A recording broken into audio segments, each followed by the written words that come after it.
আসলে আমরা এটা মনে করতেছি এটা আমাদের জন্য দলের নির্বাচনী ঘটনার জন্য আমরা খুবই লজ্জিত এবং দুঃখিত।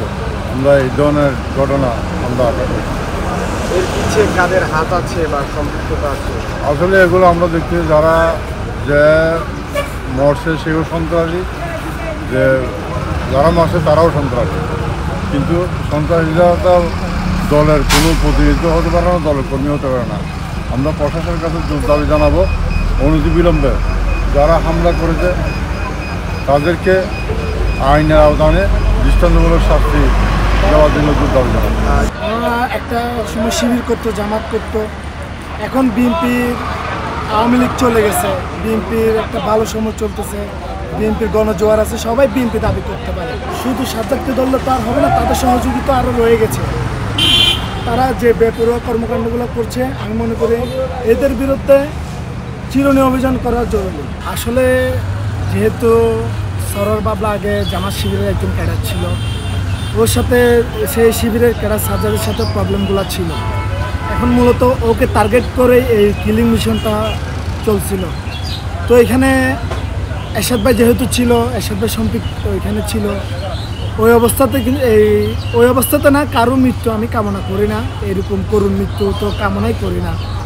কিন্তু যেখানে এরশাদুল্লাহ ভাইয়ের মতো একজন মানুষ থাকা অবস্থায় এই সন্ত্রাসী কর্মকাণ্ডগুলো হচ্ছে, সেখানে আমরা সাধারণ মানুষ কোনোভাবে নিরাপদ না। ঘটনাটা হয়েছিল আলহাজ এরশাদুল্লাহ ভাই চট্টগ্রাম আসনের ধানের শীষে প্রার্থী হওয়ার পর প্রচারণার অংশ হিসেবে চালটা চলে যায়। সেখানে সরোয়ার বাবলা শিবির ক্যাডার, ওর বাড়িও সেখানে। যেহেতু একজন গণ্যমান্য নেতা, আমাদের ৮ আসনের উনি ধানের শীষ প্রার্থী, সরোয়ার বাবলা কালের পরিক্রমে হয়তো বিএনপির নাম ব্যবহার করছে, ঠিক আছে। যেহেতু ওইখানে গিয়েছে সরোয়ার বাবলা নামাজ, আমি যতটুকু জানলাম সরোয়ার বাবলা নামাজ পড়ে বের হয়েছে।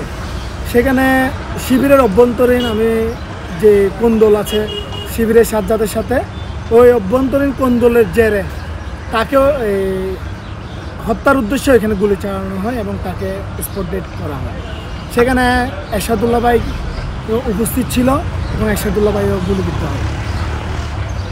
জনগণ ওনাকে ভালোবাসে 80% লোক, তাই এটা সম্ভবত কেউ প্রতিহিংসামূলক।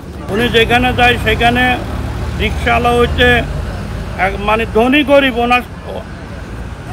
ওনার কাছে কেউ আপনার কখনো ফিরে যায় না।